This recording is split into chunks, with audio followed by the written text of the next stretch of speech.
आज हम स्टार्ट करने वाले हैं नॉट फॉर प्रॉफिट ऑर्गेनाइजेशन का लेक्चर नंबर 5 और इसमें क्वेश्चन बैक एक्सरसाइज चल रही थी हमारी। तो क्वेश्चन नंबर 33 से स्टार्ट करेंगे। क्वेश्चन नंबर 33 हमें क्या कहता है, रीड कर लेते हैं। क्वेश्चन नंबर 33 हमें ये कहता है, in the year ending 31st of March 2019, salaries paid amounting to 2,04,000.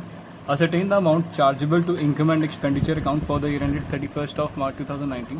Following additional information is given. Prepaid salary in the beginning दे रखी है, prepaid salary at the end दे रखी है, outstanding salary in the beginning दे रखी है और outstanding salary at the end दे रखी है। तो एक बार इसको समझ लेते हैं, टाइमलाइन बनाते हैं। वो क्या कहना चाह रहा है इस पर्टिकुलर क्वेश्चन में? इस पर्टिकुलर क्वेश्चन में ये कहना चाह रहा है कि आपको सैलरी जो पे करी है, ये मान लीजिए 31st of March 18 को एंड हुआ, ये 31st of March 19 को ये एंड होगा इसका ये वाला, और ये 31st of March 20 के लिए जो एंड हुआ, तो फाइनेंशियल ईयर 1 अप्रैल से स्टार्ट होगा। तो क्या कहना चाह रहे हैं, इस पर्टिकुलर में आपने पे कितना करा है एक्चुअल में? 2,04,000, ये यहाँ पे दिया हुआ है इस पर्टिकुलर में। Pre paid salaries in the beginning, यानी कि यहाँ पे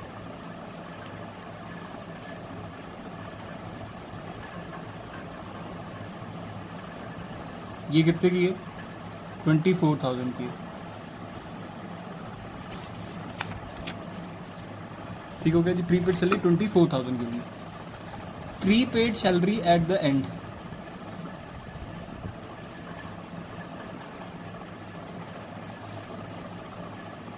ये एंड वाली 31st of March 19 वाली। यहाँ पे डेट्स जो है ये इसी के साथ मैंने मार्क कर दी है, मार्किंग लगाई हुई है उसी के साथ साथ, तो डेट नहीं लिख रहा हूँ। तो ये है 12,000 की। अब आउटस्टैंडिंग सैलरीज के बारे में बात कर रहा है। आउटस्टैंडिंग सैलरीज मैं यहाँ पे लिख देता हूँ। आउटस्टैंडिंग सैलरीज जो 31st of March 2018 की है, वो है हमारे पास 18,000 की, और ये जो outstanding salaries at the and की है, ये है 15,000 की। तो बड़ी सिंपल सी बात है, प्री पेड जो सैलरी थी वो अगले ईयर के लिए थी, तो यानी कि ये वाला रेलेवेंट हो जाएगा, ये वाली सैलरी रेलेवेंट हो जाएगी, और ये इररेलेवेंट हो जाएगी क्योंकि 31st of March 1920 financial year के लिए थी। तो आउटस्टैंडिंग सैलरी जो बिगिनिंग वाली थी वो पिछले साल की आउटस्टैंडिंग थी, यानी कि अभी तक पे नहीं करी, और आउटस्टैंडिंग सैलरी आगे आने वाले सालों के लिए, यानी कि ये वाली एट द एंड वाली इसी साल को बिलोंग करेगी। तो इसको मैं टिक कर लेता हूँ और इसको मैं क्रॉस करता हूँ, क्योंकि क्रॉस वाली रेलेवेंट नहीं होगी और ये टिक वाली रेलेवेंट होगी। तो आइए हम कैलकुलेट करते हैं। Calculation of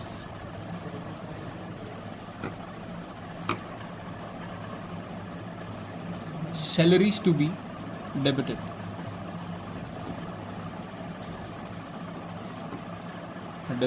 in income and expenditure account।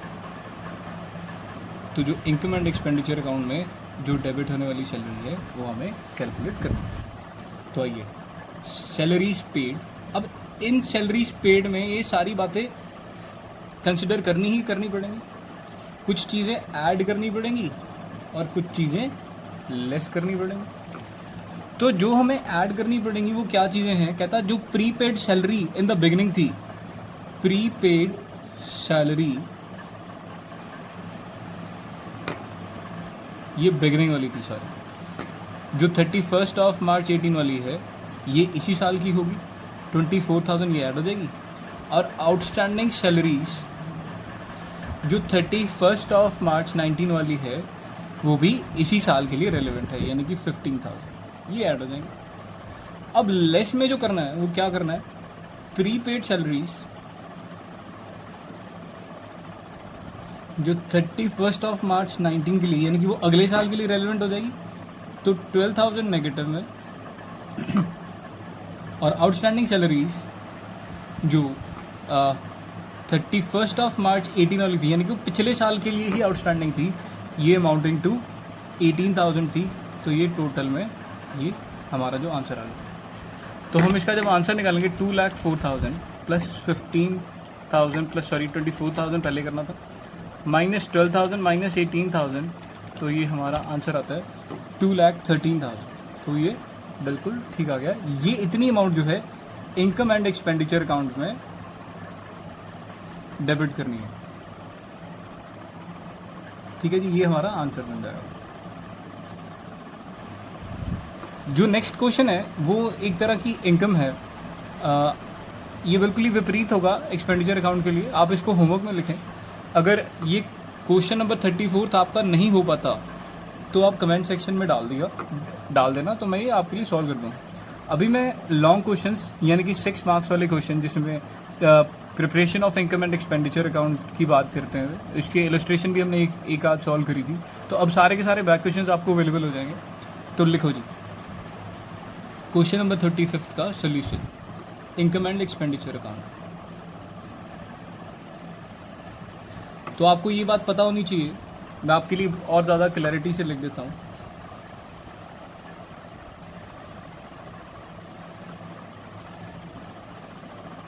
ये है सारी इनकम्स और ये है सारे एक्सपेंसेस। ये आ जाएगी अमाउंट। अब मेरे हिसाब से आपको काम करने के लिए दिक्कत नहीं होगी। जितना आप काम को सरल बनाएंगे उतना ही बढ़िया। क्वेश्चन एक बार रीड कर लेते हैं। वो क्या कहना चाह रहा है, कहता prepare income and expenditure account for the year ended 31 of March 2019 from the following. आपको रिसीट एंड पेमेंट अकाउंट दे रखा है, ओपनिंग बैलेंस ये बैलेंस शीट के आइटम है, इसके बाद सब्सक्रिप्शन दे रखा है, सेल ऑफ इन्वेस्टमेंट दे रखा है, सेल ऑफ ओल्ड फर्नीचर दे रखा है, डोनेशंस दे रखी हैं, salary, rent, stationery, defence bond, furniture, bicycles, balance carried out. तो इसमें हमें क्लासीफाई करना है, यानी कि +1 के भी कंसेप्ट यहाँ पे लगेंगे, वो इस तरह से लगेंगे। हमें इनकम, एक्सपेंसेस, ये वाली चीज़ें, एसेट्स और लायबिलिटीज़ हमें रिकॉग्नाइज करनी आनी चाहिए। तो चलिए ज़रा हम ये क्वेश्चन करते हैं। तो सबसे पहले बैलेंस ब्रॉट ऑन, ये तो बैलेंस शीट के आइटम है, हम नहीं करेंगे। सब्सक्रिप्शन अकाउंट करते हैं। सब्सक्रिप्शन अकाउंट इनकम में आता है बाय सब्सक्रिप्शन, इसकी कोई एडजस्टमेंट नहीं है। रादर हमने जितनी भी सब्सक्रिप्शन अकाउंट की एडजस्टमेंट थी वो सारी सीख ली हुई है पहले से, तो मैं सारी अभी इनकम की इनकम ही रिकॉर्ड कर रहा हूँ। तो 9 लाख रुपीज़ की हमारे पास ये वाली इनकम आ जाएगी। उसके बाद आपका सेल ऑफ ओल्ड फर्नीचर, ये रिसीट तो है, उसमें बड़ी साफ तरीके से लिखा है बुक वैल्यू 40,000 की और 30,000 रुपीज़ का सेल हुआ है। तो इसमें टू लॉस ऑन, यहाँ पे हम लिख देंगे to loss on sale of furniture. ये कितनी अमाउंट से आ जाएगा, 30,000 रुपीज़ से आ जाएगा। उसके बाद डोनेशंस, अगर राजा यहाँ पे डोनेशन है तो कुछ भी नहीं लिखा हुआ, तो ये जनरल डोनेशन है बाय डोनेशंस, और अगर स्पेसिफिक डोनेशन होती तो बैलेंस शीट में ये लॉन्ग टर्म लायबिलिटी के फॉर्म में होती। ये बात हम पहले भी रिपीट कर चुके हैं। उसके बाद सैलरीज, खर्चे आ गए यहाँ पे लिखेंगे 2 सैलरीज, 4,80,000 की हमारे पास सैलरीज हैं। उसके बाद रेंट, कोई भी एडिशनल इन्फॉर्मेशन ये तो क्वेश्चन बहुत ही सिंपल बनता है, 50,000। उसके बाद 2 स्टेशनरी, ये कितनी की है, 20,000 की है। अब ध्यान से देखना, ये जो डिफेंस बॉन्ड लिखा हुआ है ये आपकी इन्वेस्टमेंट है। कोई भी बॉन्ड्स, कोई भी शेयर्स, कोई भी प्रेफरेंस शेयर्स, कोई भी डिबेंचर जो है ये आपकी इन्वेस्टमेंट होती है, तो ये बैलेंस शीट में एसेट रिप्रेजेंट होगा। उसके बाद फर्नीचर भी आपका एसेट है। उसके बाद बाईसाइकिल्स, तो बाईसाइकिल्स भी आपका एक एसेट है। तो हमारे पास अभी या तो आना चाहिए सरप्लस, यहाँ पे आना चाहिए डेफिसिट। तो हम टोटल लगा लेते हैं, कैलकुलेशन वर्क कर लेते हैं। 9,10,000 माइनस 30,000 माइनस 4,80,000 माइनस 50,000 माइनस 20,000। तो हम ये क्वेश्चन कर रहे थे, इस क्वेश्चन में यहाँ पे जो लॉस था वो 10,000 का था, तो बाय मिस्टेक हमने 30,000 लिख दिया था, बट ये लॉस 10,000 का है, तो जिसके कारण आंसर का डिफरेंस आ रहा था। तो अब जो सरप्लस आ रहा है वो हमारे पास 3,50,000 का ही आ रहा है। तो ये आपका आंसर हो जाएगा। तो इसी के साथ हम आगे चलेंगे क्वेश्चन नंबर 36 पे। I think so question number 36 भी जो है अगर देखा जाए, चलो कर ही लेते हैं क्योंकि उसमें कुछ एडजस्टमेंट भी है। आइए ज़रा, क्वेश्चन नंबर 36 पढ़ते हैं। क्वेश्चन नंबर 36 में क्या लिखा हुआ है? Prepare income and expenditure account from the following receipts and payment account of Delhi nursing society. तो ये दिल्ली नर्सिंग सोसाइटी की एग्जाम्पल है। तो receipt and payment account for the year ended 31 मार्च 2019 दे रखा है। ओपनिंग बैलेंस दे रखे हैं, सब्सक्रिप्शन दे रखी है, फीस फ्रॉम नॉन मेंबर्स दे रखा है, गवर्नमेंट ग्रांट दे रखी है, तो ये जनरल ग्रांट है। डोनेशन फॉर बिल्डिंग फंड, तो ये बड़ी सिंपल सी बात है, ये क्या है? ये लायबिलिटी हो जाएगी, बैलेंस शीट में आएगी, क्योंकि ये स्पेसिफिक डोनेशन होगी। उसके बाद इंटरेस्ट का इनकम है, नर्सेस की सैलरीज है, बोर्ड लॉन्ड्रिंग डोमेस्टिक हेल्प है, rent rate, cost of car, कुछ तो जो कार है ये हमारी एसेट होगी, एक्सपेंस ऑफ कार ये हमारे एक्सपेंडिचर होंगे, ड्रग्स एंड इंसिडेंटल एक्सपेंसेस ये भी हमारे खर्चे होंगे। उसके बाद क्लोजिंग कैश बैलेंसेस। फिर बात आती है जी एडिशनल इन्फॉर्मेशन की।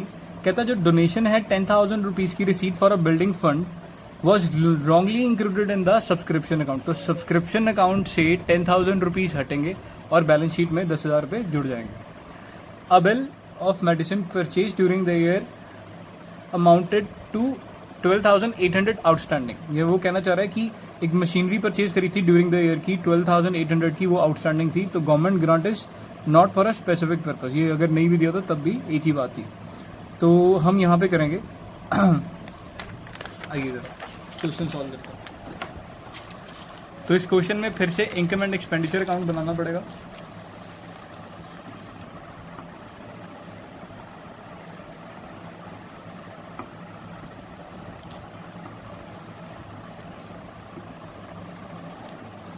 ये क्वेश्चन नंबर 36 था।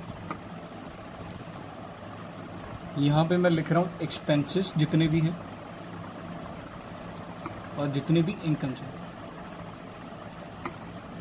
तो ये income and expenditure account.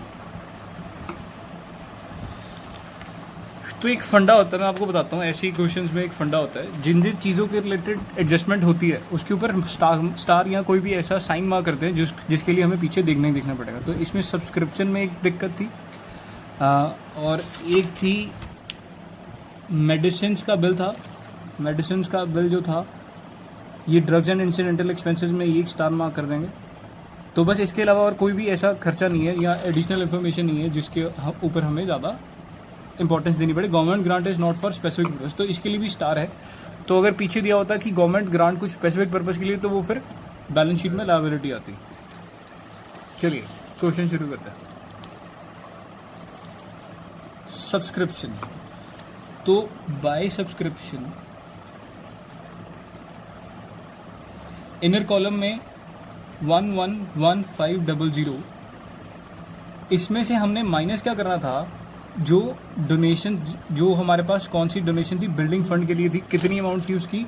That amount was for 10,000 minus donation for building. ये 10,000 की जो है हमारी इससे माइनस हो जाएगी और आउटर कॉलम में अमाउंट आ जाएगी 101500। ठीक है जी। उसके बाद fees from non members, by fees from non members. जो नॉन मेंबर्स की जो फीस है वो हमें आएगी 27,000 की, यहाँ पे लिखेंगे। उसके बाद गवर्नमेंट ग्रांट, तो ये भी जो गवर्नमेंट ग्रांट थी इसने भी स्पेसिफिकली बोल दिया था कि ये स्पेसिफिक पर्पस के लिए नहीं है। तो ये 1,00,000 रुपये की एज इट इज़ यहाँ पे आ जाएगी 1,00,000 रुपीज़ की। उसके बाद डोनेशन फॉर बिल्डिंग फंड, तो वी नो दैट कि ये कहाँ पे जाएगी? बैलेंस शीट में जाएगी। उसके बाद इंटरेस्ट की अमाउंट आती है, जो इंटरेस्ट की अमाउंट है वो 3,800 यहाँ पे क्रेडिट हो जाएगी। चलिए अब इनकम सारी हो चुकी है, अब एक्सपेंसेस के ऊपर आते हैं। 2 सैलरीज, कितने की सैलरी है? 65,000 की। 2 बोर्ड लॉन्ड्री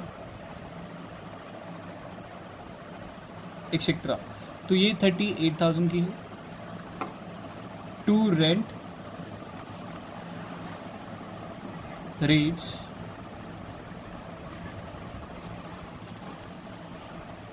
ये जो रेंट रेट टैक्सेस है ये कितने के हैं? ये 20,000 के हैं।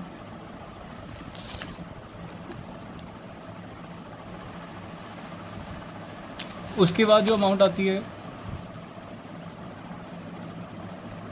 2 कॉस्ट ऑफ कार तो हमें पता है कि ये कैपिटलाइज हो जाएगा। उसके बाद expenses of car, to expenses of car, ये हमारा खर्चा होगा। ये कितना होगा खर्चा हमारा? 84,000 का। उसके बाद हमारे पास मेडिसिन के यानी कि ड्रग्स और इंसिडेंटल एक्सपेंसेस आते हैं। इसमें एक और चीज़ थी 67,000 की, एक आउटस्टैंडिंग अमाउंट थी। वो अमाउंट जो थी वो थी पीछे दे रखा है, अ bill of medicine for 12,800 was outstanding, यानी कि 12,800 रुपये का। तो 67,000 प्लस 12,800 इट अमाउंट्स टू 79,800। तो अब इसका सर टोटल लगाना है सारे क्वेश्चन का। 10,1500 प्लस 27,000 प्लस 1 लाख प्लस 3,800। तो टोटल यहाँ पे आया 23,00 minus 65,000 minus 38,000 minus 20,000 minus 84,000 minus 79,800। तो हमारे पास जो आंसर आ रहा है, तो इसमें हमने एक और एरर कर दी थी कि 65,600 की सैलरी थी, तो जिसके कारण हमारा आंसर जो आ रहा है अब डेफिसिट में आ रहा है। मतलब आंसर अब ठीक हो गया क्योंकि हमने एरर को रेक्टिफाई कर दिया था। तो इसका आंसर जो आ रहा है वो 55,100 ही आ रहा है, 55,100। आप इसको कैलकुलेटर पे भी कैलकुलेट कर लेंगे, बस यहाँ पे जो सैलरी है इसको 65,600 लिखना था। क्वेश्चन नंबर अब 37 के साथ हम आगे बढ़ेंगे। क्वेश्चन नंबर 37 एक बार रीड कर लेते हैं। क्वेश्चन नंबर 37 क्या कहता है? क्वेश्चन नंबर 37 कहता है following is the receipts and payment account for the year ended 31 मार्च 2019। कहता है ओपनिंग बैलेंस दे रखा है, सब्सक्रिप्शन 2 सालों की दे रखी है, टोटल 4,10,000 हो जाएगा। डोनेशंस दे रखी है, एंट्रेंस फीस दे रखी है, उसके बाद सारे के सारे खर्चे दे रखे हैं। नीचे एडिशनल इन्फॉर्मेशन, ये इंपॉर्टेंट है। Outstanding subscription for the year ended 31 मार्च 2019 जो है वो 55,000 रुपीज़ का है। उसके बाद सैलरीज एंड वेजेस जो आउटस्टैंडिंग है वो 40,000 रुपीज़ की है। डिप्रिसिएशन जो करना है स्पोर्ट्स इक्विपमेंट का 25,000 रुपीज़ का करना है। उसके बाद वो क्या कह रहा है, क्वेश्चन की डिमांड क्या है? Prepare income and expenditure account for the year ended of the club for the above particular. कहता कि इनकम एंड एक्सपेंडिचर अकाउंट बनाइए। आई होप आप बुक साथ में खोल के इसके क्वेश्चंस पढ़ रहे होंगे।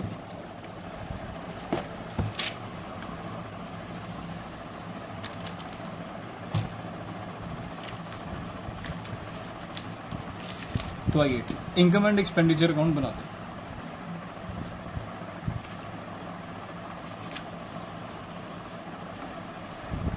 इनकम एंड एक्सपेंडिचर अकाउंट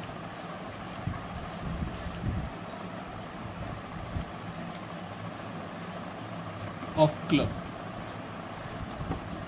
तो हमें पता है कि जितने भी हमारे खर्चे होते हैं वो डेबिट साइड होते हैं, यानी कि 2 वाली साइड में, और जितनी भी हमारी इनकम्स होती हैं वो होती हैं क्रेडिट साइड में। यहाँ पे इनकम आ जाएगी अमाउंट रुपीस, और यहाँ पे एक्सपेंसेस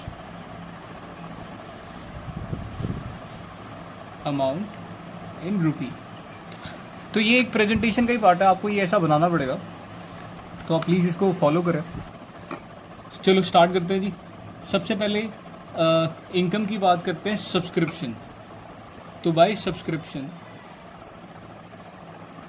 आपने टोटली सब्सक्रिप्शन लिखनी है। टोटल सब्सक्रिप्शन कितनी है? वो क्या कहना चाह रहा है कि हमारे पास सब्सक्रिप्शन जो है वो 4,10,000 की सब्सक्रिप्शन है, ठीक है जी। उसमें से वो हम क्या करेंगे, सब्सक्रिप्शन जो आउटस्टैंडिंग है वो क्या कर देंगे, ऐड कर देंगे। फर्स्ट पार्ट में जो सब्सक्रिप्शन आउटस्टैंडिंग है, आउटस्टैंडिंग एट एंड कितनी है इसकी? आउटस्टैंडिंग एट एंड 55,000 रुपीज़ की है।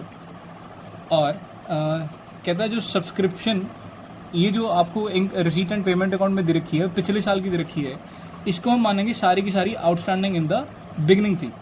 आप कुछ भी फॉलो कर सकते हो, ये आपकी सिर्फ अंडरस्टैंडिंग है, आपको समझ में आना चाहिए कंसेप्ट। आप सीधा सीधा 3,50,000 में 55,000 भी ऐड करते तब भी आपका आंसर यही आना था। तो जैसे भी आपकी अंडरस्टैंडिंग है। उसके बाद डोनेशन, अगर कुछ नहीं किया दिया हुआ तो डोनेशन कहाँ पे आएंगी? वो जनरल डोनेशन होती हैं। जो जनरल डोनेशन होती है वो 50,000 रुपीज़ की होंगी।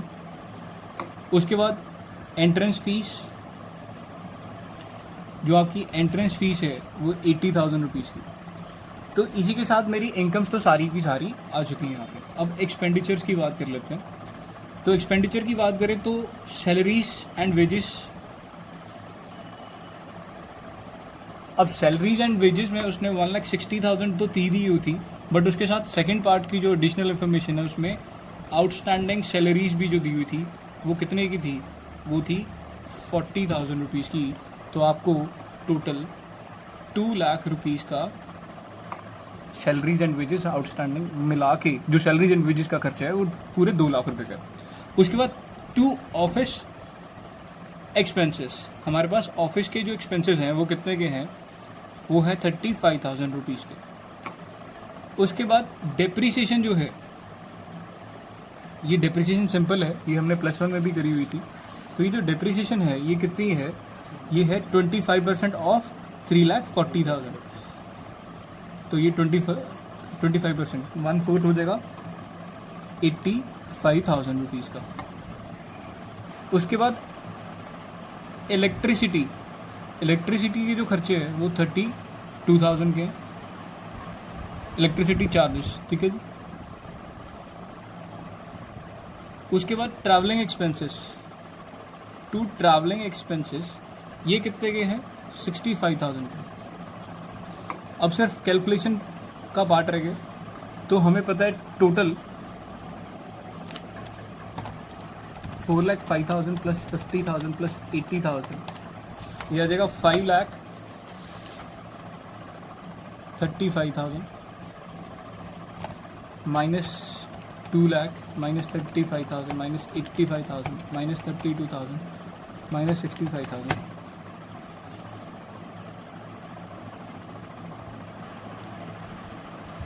ये तो इसमें एक खर्चा रह गया 2 टेलीफोन चार्जेस का 24,000 का। तो हमारा जो सरप्लस आ रहा है, जो सरप्लस है 94,000 रुपीज़ का। तो 5,35,000 यहाँ पे भी टोटल बन जाएगा। तो इसी के साथ हमारा आंसर ये है, ये हमारा आंसर बन जाएगा। तो इसी तरह से जो आपका आंसर होगा उसको राउंड ऑफ करिए, ये भी पेपर प्रेजेंटेशन में मैटर करता है। अगर आपका ये आंसर ठीक है तो nobody is going to check ऊपर वाली एडजस्टमेंट, साथ के साथ नंबर मिल जाएंगे फुल आउट ऑफ फुल। तो आपका जो आज का होमवर्क है वो होमवर्क है इलस्ट्रेशन नंबर 26, 27,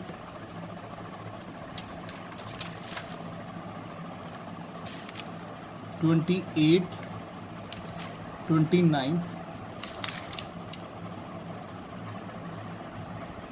और 30, यानी कि 26 से लेके 30 तक, प्लस एक बैक क्वेश्चन हमने जो दिया था, वो वाला बैक क्वेश्चन जो दिया था वो था आई थिंक जो 30 सेकेंड था, नहीं 30 सेकेंड तो नहीं था, रुको 1 सेकेंड रुको, दैट वाज 34 क्वेश्चन, प्लस जो बैक क्वेश्चन था 34। तो इसी तरह से कुछ ही दिनों में हमारा ये चैप्टर ख़त्म हो जाएगा। इसके कुछ कुल मिला के 54 तक क्वेश्चन है, तो मैक्स 3 और 4 लेक्चर्स में इसको हम वाइंड अप कर देंगे। ठीक है जी, थैंक यू वेरी मच। इस चैनल को सब्सक्राइब करें और फॉरवर्ड करें जितना से जितना कर सकते हैं।